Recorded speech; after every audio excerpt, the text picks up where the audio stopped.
There are four major steps in doing final QC. The first is the order details. The second one is the material information.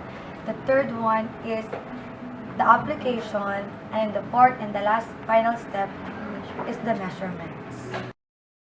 In this section, we need to make sure that the order ID number is correct and that all the information on the order form is correct. The client name, the gender, the item, meaning to say the kind of uniform, is it a football or a basketball jersey, and then the total number of items, the description, meaning to say what's the major color of the jersey, and then lastly, the SKU or the pattern is correct.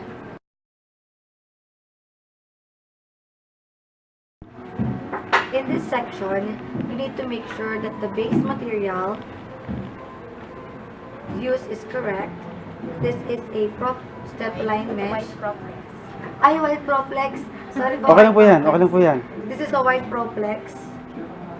And then, the same thing on the side panel. This is a pro step line mesh.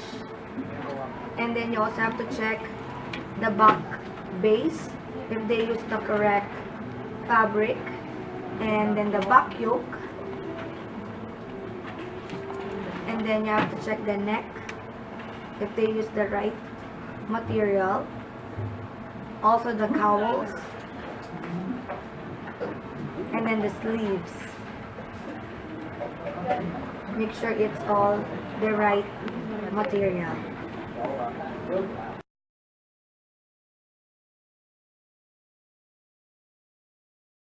The third step is to make sure that the mock-up and the actual uniform are similar and perfectly the same. So for the first part, we need to make sure that all the styles we used are correct. For example, the neck. The neck style is a football V FO1. And then of course you have to check the right sleeves, which is notion. And then lastly, the hemline. So we have different kinds, and this is the right one for this, as ordered by the client.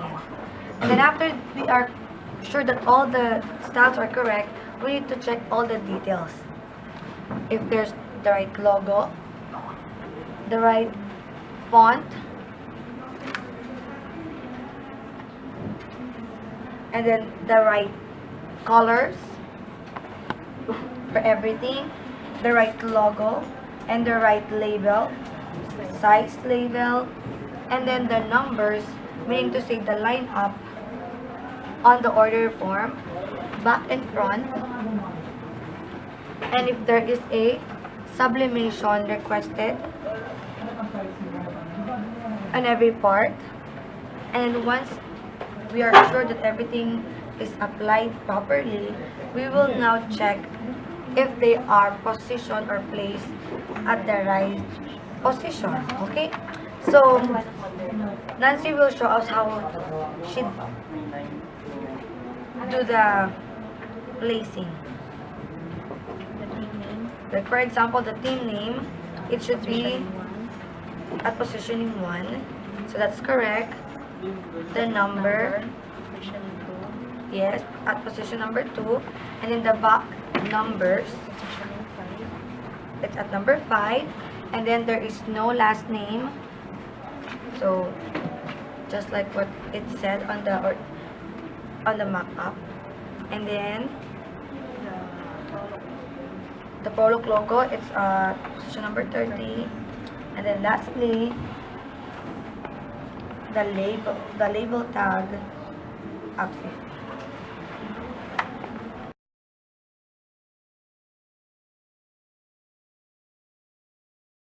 For the last step, we need to measure each detail. First, the team name, it's 1.5, so it's correct. And then the front number,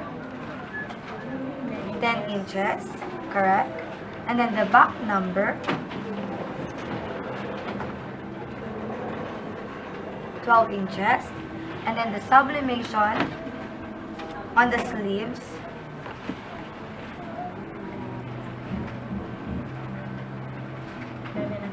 Five and a half. And then the chest. When you measure the chest, it should be 1 inches below the armhole. It's 19. And then the center or Hindi natin the papakita yung ano natin. Yung spec. so for the pants, we need to check the base fabric if it's correct, and then the side panel is pro stretch mesh, and then if there is a request for a knee pad pocket or the thigh pad pockets. So for this order, there is no thigh pad pockets, and then we need to check all the details. If there's the Prolook logo or the right brand logo, and then the school logo, and then the label tags are placed inside the pants, and then the sublimation requests. So for this one, they want their name on the side panels. And then once we check all the colors, the kind of fabric, all the other details, we need to measure first the waist. If it is the same thing on the standard grading, the waist, Rise. and then the front rise, and then the back rise.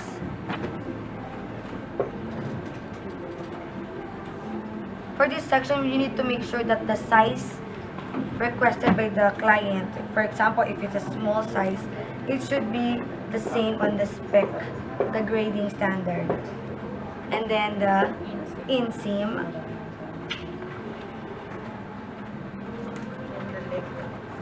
the leg cup, and the belt, Then the waist. Lagyan natin yung and then the hips, and then the length of the pant. Ay, hindi na. That's it!